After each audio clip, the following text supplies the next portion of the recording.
Assalamualaikum warahmatullahi wabarakatuh. Sahabat Zakat TV, setiap insan pastinya merindukan untuk mampu menjalankan ibadah dengan khusyuk.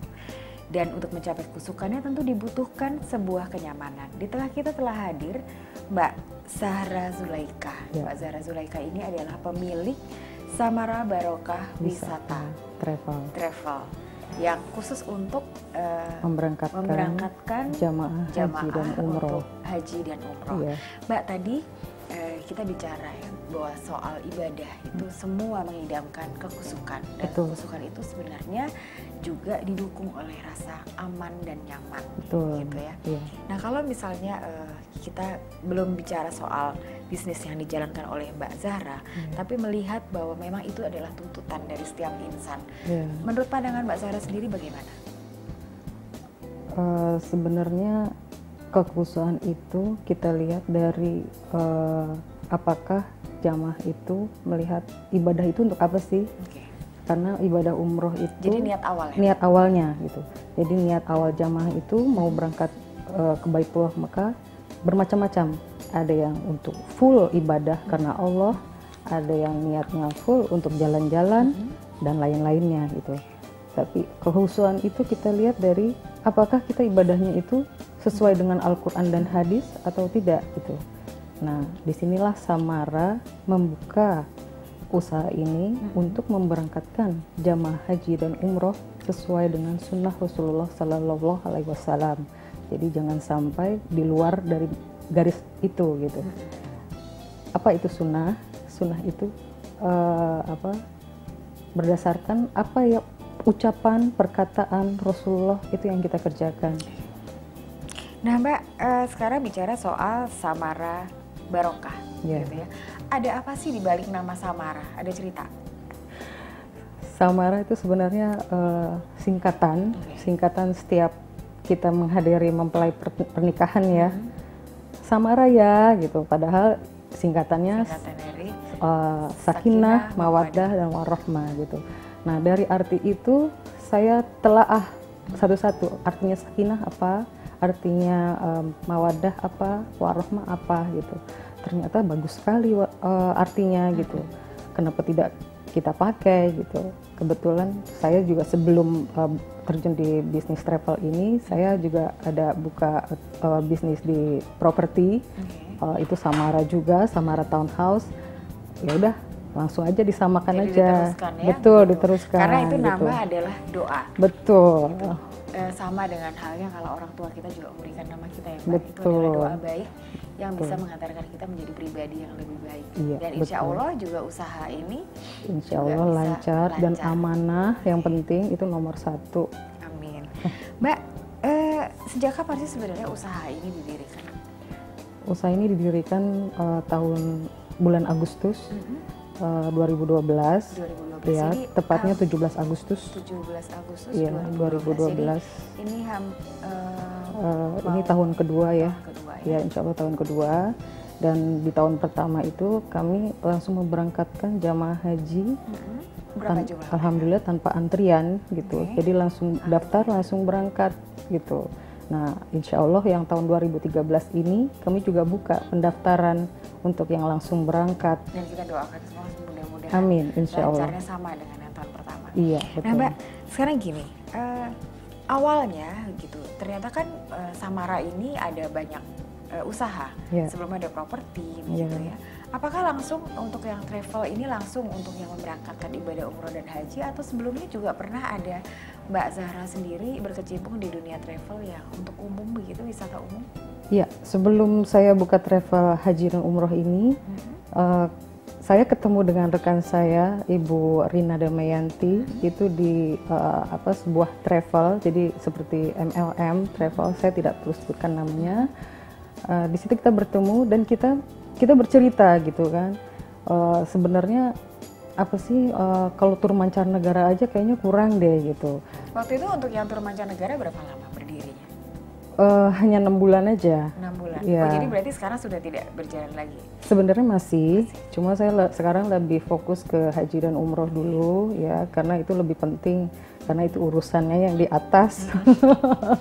Dan urusan pahala juga untuk Iya. memberangkatkan jamaah gitu. Jadi kalau untuk tur mancanegara, insya Allah setelah umroh selesai, haji ya, perkiraan setelah haji itu akan ada aja permintaan gitu.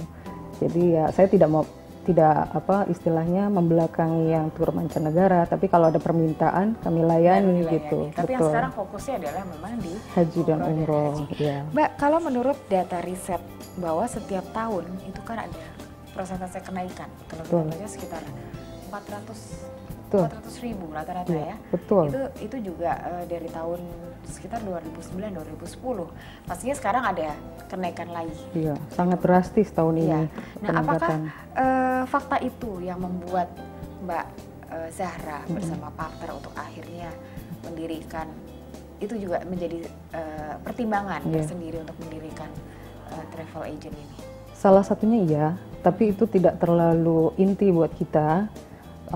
Yang paling utama itu saya punya cita-cita dengan rekan saya ini, dengan Ibu Rina, bagaimana cara memberangkatkan jamaah umroh dan haji ini, mereka lebih khusyuk di sana. Jadi apa artinya ibadah umroh, apa artinya ibadah haji bagi mereka setelah tiba di tanah air nanti gitu.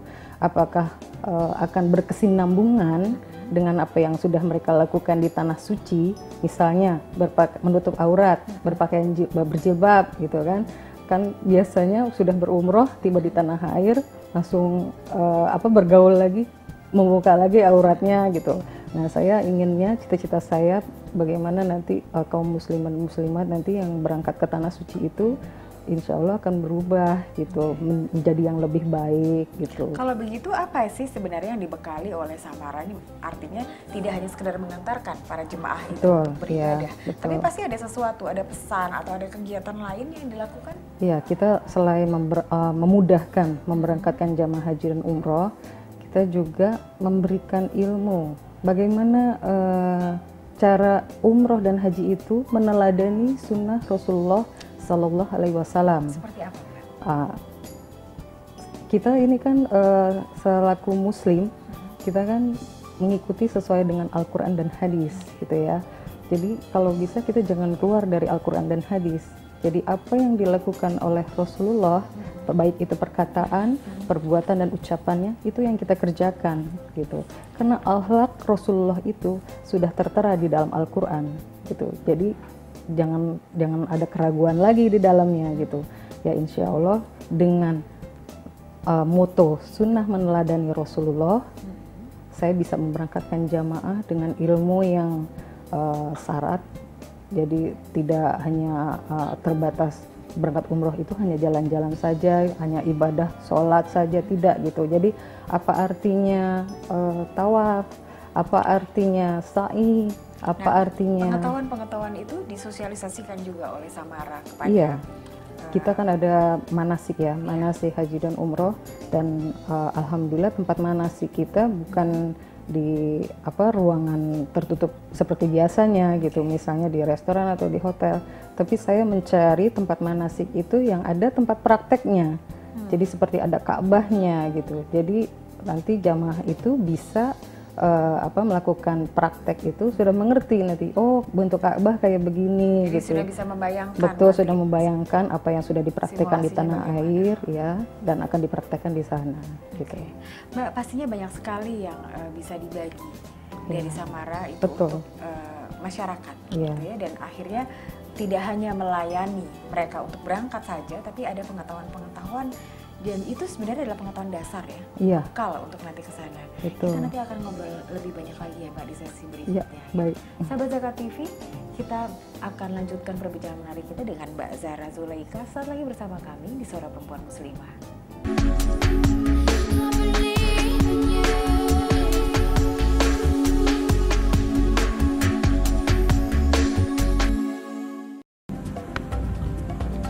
Semangat kemenangan harus berasal dari sportivitas yang datang dari hati.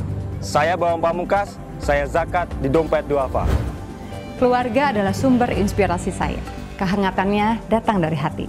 Saya Inneke Kusharawati, saya zakat di Dompet Duafa. Berbagi memudahkan rezeki, karena datang dari hati.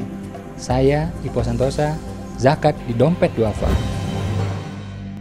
Dompet Duafa.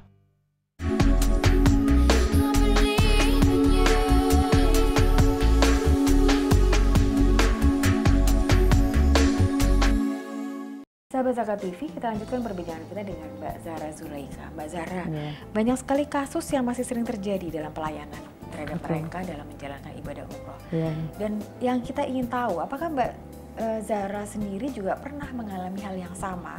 Artinya niatnya sih ingin menjalankan ibadah dengan khusyuk, ya, tapi ternyata setelah melewati dibantu oleh travel agent lain, itu ada hal yang tidak lengkap begitu. Ada pengalaman, Mbak? Banyak sekali pengalaman yang sudah saya rasakan selama ini. Oleh karena itu saya buka travel ini kalau bisa melengkapi jamaah, melengkapi dan memperbaiki apa kekurangan yang ada. Misalnya seperti doa tawaf. Doa tawaf itu kan sebenarnya ada bermacam-macam hafalan doa gitu ya. Doa ke-1 apa, doa tawaf kedua apa, doa tawaf ketiga apa. Tapi kebanyakan jamaah itu, gimana Mbak, aku nggak hafal, aku udah tua. Betul, panjang sekali gitu. Gimana caranya? Akhirnya saya infokan ke jamaah bahwa sesungguhnya Rasulullah itu tidak menentukan bacaan doa itu ada di tawaf 1, tawaf 2 atau tawaf selanjutnya. Tapi Rasulullah itu mencontohkan, doalah apa yang kamu bisa doa. Jadi kalau kita berdoa tapi tidak tahu artinya buat apa gitu. Iya betul. Jadi tujuan kita berangkat ini kan untuk kita lebih dekat lagi kepada Allah. Apa yang kita minta insya Allah makbul gitu ya. Jadi saya membuat seperti perlengkapan, saya bekali jamaah itu ada 8 buku manasik haji dan umroh. Yaitu untuk memudahkan mereka. Untuk memudahkan mereka untuk bacaan di sana, dan bacaannya itu tidak terlalu sulit, terlalu panjang. Jadi insya Allah bisa dipraktekkan sendiri gitu, walaupun tanpa manasik juga gitu. Bagi yang sudah beberapa kali berangkat ke sana gitu. Bahkan yang baru berangkat pun mereka dengan mudah bisa, karena sangat mudah sih bacaannya, kayak doa sapu jagat, Rabbana atina fid dunya hasanah, itu sudah ada di situ, sudah jelas gitu, dengan zikir-zikir yang ada gitu. Jadi semua di Samara ini Mbak Zahra sudah siapkan gitu ya. Sudah. Semudah mungkin, karena sebenarnya beribadah itu lebih kepada pribadi ya Mbak. Kesiapan pribadi. Betul. Jadi jangan sampai dibebani justru oleh kesana kok kayaknya aduh ini kok jadi beban sendiri gitu. Mungkin ada yang belum hafal bacaan doa, bacaan sholatnya gitu. Nah sekarang kita bicara soal para lansia yang beribadah atau juga perempuan. Betul. Semua apa namanya, masyarakat tanpa mengenal usia, laki-laki dan perempuan itu ingin beribadah tadi dengan khusyuk. Tapi sekarang perempuan, Mbak, khusus untuk perempuan dan lansia pastinya itu ada beberapa banyak sekali hal yang perlu dipertimbangkan. Samara pernah juga kah punya pengalaman untuk mengatasi hal ini? Iya, sebenarnya untuk keberangkatan haji dan umroh ini, seorang perempuan itu tidak boleh berangkat tanpa mahramnya, istilahnya tanpa pasangannya gitu. Tapi alhamdulillah setelah saya kaji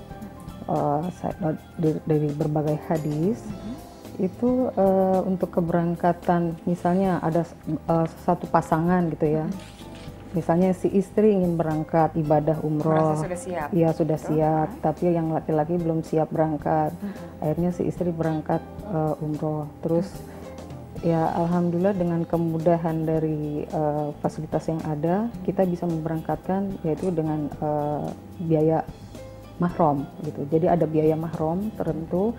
Nah, untuk usia 45 tahun ke atas itu tidak memerlukan lagi mahram istilahnya gitu, tidak perlu pasangan. Tapi yang untuk usia di bawah 45 tahun itu sangat perlu gitu. Nah, sempat saya ditanya oleh beberapa jamaah wanita gitu yang sudah paham sekali gitu artinya sunnah. Saya infokan ke mereka bahwa Samara ini tidak menolak untuk memberangkatkan jamaah wanita sendiri gitu. Daripada emangnya ada travel agent lain yang menolak begitu? Ada beberapa travel yang menolak, tapi insya Allah di Samara tidak, karena saya tidak ingin apa yang sudah saya niatkan untuk memperkenalkan bagaimana ibadah umroh dan haji sesuai sunnah Rasulullah ini, jangan sampai jamaah itu istilahnya ketemu dengan travel lain tapi tidak mengerti gitu apa arti ibadah ke sana gitu. Oleh karena itu saya memudahkan. Jadi intinya Samara itu ingin memudahkan jamaah haji dan umroh berangkat ke Baitullah Mekkah gitu. Jadi tidak ingin mempersulit istilahnya. Oke. Nah, Mbak, ini kan mendirikan wisata Samara Barokah wisata ini, apalagi yang khusus untuk menangani ibadah umroh dan haji, kenaikan haji. Itu kan harus memiliki izin khusus ya? Iya, betul. Untuk itu bagaimana? Pada saat mendapatkan itu ada kesulitan atau tidak? Iya, sebenarnya untuk izin haji dan umroh itu untuk beberapa tahun ini sedang dibatasi karena sudah banyak menjamurnya berbagai travel haji dan umroh, dan banyak juga yang jamaah hanya janji-janji saja, dan bahkan banyak di berita pun yang jamaah ditelantarkan sudah sampai di sana. Ada yang tidak dapat hotel, tidak dapat tiket, tidak berangkat gitu, padahal mereka sudah bayar full gitu. Nah, itu yang kita hindari semua gitu. Alhamdulillah Samara untuk izin umroh sudah keluar, dan izin haji ini kita sedang proses gitu. Jadi untuk sementara saya masih konsorsium dulu untuk yang haji, sambil proses izin haji keluar. Gitu. Nah, itu tapi berarti pendampingan untuk mereka sampai di Tanah Suci itu dilakukan Samara sampai pulang kembali ke tanah air? Betul, kita memberangkatkan ustadz pembimbingnya gitu. Jadi kami tidak melepas jamaah itu berangkat ke sana dengan sendirinya gitu. Jadi harus ada pendamping, minimal 15 orang itu kami berangkatkan gitu dengan ustadz pembimbing gitu. Nah, Mbak, ada perbedaan tidak gitu ya? Pastinya ada sih perbedaannya pada saat menjalankan wisata umum, ya, untuk melayani wisata umum dengan wisata ibadah, gitu. Yang mana yang paling membuat Mbak Zahra sekarang ini menjadi pilihan? Sebenarnya yang paling berat itu ujiannya memberangkatkan jamaah haji dan umroh. Karena ini masalah ibadah ya, ibadah ke Tanah Suci dibandingkan dengan tur mancanegara. Kalau tur mancanegara kan kita hanya jalan-jalan gitu ya. Jadi para turis sudah merasakan bagaimana perjalanan di sana, ya sudah puas gitu. Tapi untuk memberangkatkan jamaah haji dan umroh ini banyak sekali ceritanya gitu. Walaupun dengan niat jamaah masing-masing itu kesana apa gitu kan, tapi ada aja ceritanya. Baik itu ada yang oke aja, ada yang pas aja, ada yang mungkin lagi ketiban musibah gitu, kita tidak tahu, itu aja sih. Mbak, seperti apa oke-nya, seperti apa pas-pasnya, dan seperti apa sih ceritanya ketiban musibah? Sesaat lagi bersama kami di Suara Perempuan Muslimah.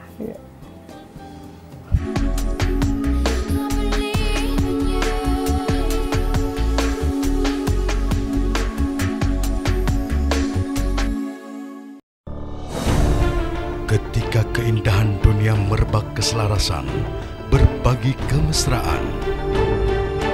Ketika sejuta tangan merangkai kebahagiaan dalam kehidupan yang harmoni.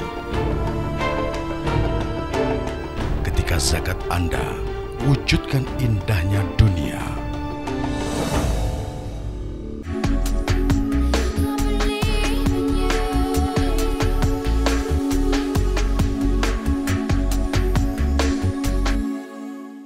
Sahabat Zakat TV, kita lanjutkan perbincangan kita seputar bagaimana menjalankan ibadah umroh dan haji yang telah dilayani oleh Samara Barokah Wisata. Mbak, lanjutkan lagi. Tadi gimana sih yang maksudnya oke-oke aja, ada yang pas-pas aja, tapi ada juga yang ya lagi tertimpan musibah. Iya.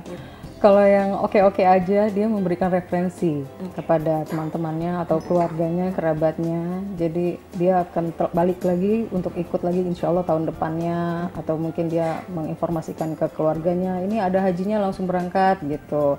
Atau hotelnya oke, pelayanannya oke nih, servisnya bagus gitu. Dan tidak ada masalah.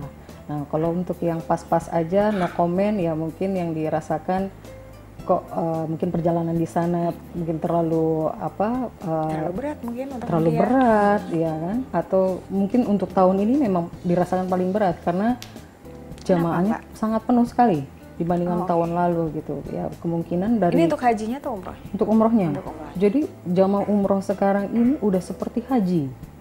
Sudah seperti haji. Jadi Kalau dulu itu persentasenya bagaimana? presentasinya sangat banyak yang ini tahun ini, Mbak. Kalau Karena yang dulu perbandingan antara umroh dan haji? perbandingannya kalau dulu tuh ngasih sekitar 30%-an. 30% ya. itu adalah umroh, Ya. selebihnya adalah haji. Iya, Kalau betul. sekarang 50%, Sekarang 50%. 50%. Pantas ya kalau kita akhirnya juga mengajukan data tadi bahwa Ya. setiap tahun itu angkanya semakin Meningkat, naik, semakin betul. naik. Tapi apakah itu bukan bukti bahwa masyarakat keinginan untuk beribadahnya juga semakin besar ya, Mbak ya? Salah satunya itu juga, dan mungkin juga tingkat perekonomian juga mulai meningkat untuk khususnya untuk yang menengah, karena mungkin ada berbagai paket murah juga, seperti kita juga buka paket promo juga untuk yang bulan April dan Mei ini. Jadi dengan pesawat Emirates bisa berangkat beribadah umroh 17,5 juta gitu. Jadi alhamdulillah, jadi Memberi kemudahan ya, juga memberikan ya. kemudahan gitu. Jadi ya dibandingkan dengan tahun lalu mungkin jumlahnya nggak terlalu signifikan ya. Untuk tahun ini lebih banyak karena Lebih banyak karena juga satu, untuk daftar antrian haji saja sudah sangat lama gitu. Jadi bagi yang sudah mungkin lansia, mereka berpikir ya sudah, saya berangkat umroh dulu karena haji saya belum dipanggil. Gitu. Nah Mbak, untuk sekali memberangkatkan gitu ya, itu ada angka minimal dari Samara?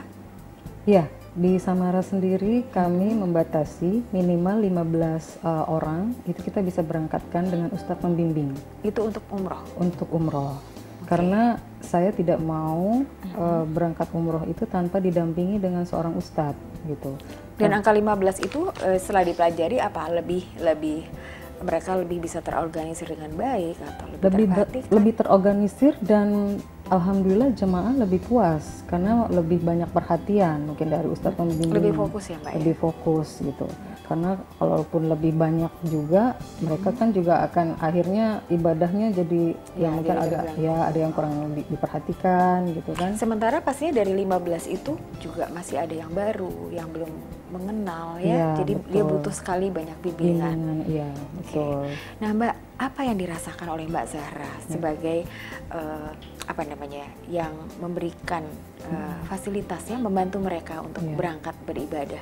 Begitu saat mereka pulang ke tanah air dan mereka banyak sekali cerita cerita indah atau cerita-cerita tentang bagaimana mereka memaknai hidup. Akhirnya mereka juga bisa seperti meningkatkan kualitas hidup. Betul. Setelah pulang dari beribadah, apa yang dirasakan Mbak Zahra? Saya berharap apa yang telah didoakan di sana oleh jamaah, baik saya maupun jamaah umroh dan haji, itu akan makbul, istilahnya diijabah sama Allah. Jadi untuk berkesinambungan dengan kehidupan sehari-harinya. Alhamdulillah selama saya menjalani umroh sesuai sunnah Rasulullah ini, apa yang saya minta di sana diijabah saat saya di tanah air. Mungkin itu langsung dijawab sama Allah gitu. Atau mungkin ada yang belum langsung dijawab, mungkin perlu kesabaran gitu. Tapi alhamdulillah saya banyak sekali yang dijawab gitu. Ya mungkin saya alhamdulillah ibadah dengan sungguh-sungguh dan yang mengikuti apa yang Rasulullah lakukan. Oke. Jadi sebenarnya kuncinya beribadah untuk berangkat ke tanah suci itu sebenarnya simpel ya Mbak ya. Kita harus sesuai dengan sunnah Rasulullah. Iya, itu betul. Dengan niatnya untuk ibadah saja itu sudah dimudahkan, baik itu dari materi maupun dari pelaksanaan ibadahnya gitu. Perjalanan pun juga akan dimudahkan. Misalnya begini, ada salah seorang jamaah saya, dia baru bayar setengahnya untuk berangkat umroh gitu. Tapi setelah memang dia niat untuk berangkat, dia bilang, Bu, saya kayaknya nggak kurang uangnya gitu. Apakah saya berangkat tahun depan aja ya? Jadi biar ditabung saja di sana di bank gitu. oh ya Bu, nggak apa-apa, kalau misalnya Ibu nanti setelah pulang dari ibadah umroh, silakan aja kalau mau diangsur gitu. Kita himbau begitu juga. Tapi pas saat manasik, alhamdulillah mereka melunasi gitu. Katanya Jadi ada rezeki, kemudahan. iya ada rezeki yang tak terduga gitu. Dan dia langsung melunasi, Bu, saya langsung berangkat aja gitu. Alhamdulillah saya dapat rezeki gitu dari.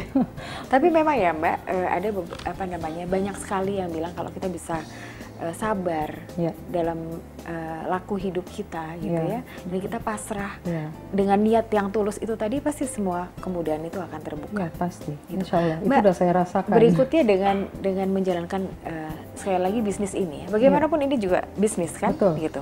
Dan ada banyak orang yang Mbak Zahra harus hidupi di situ, karyawan Iya. segala macam. Itu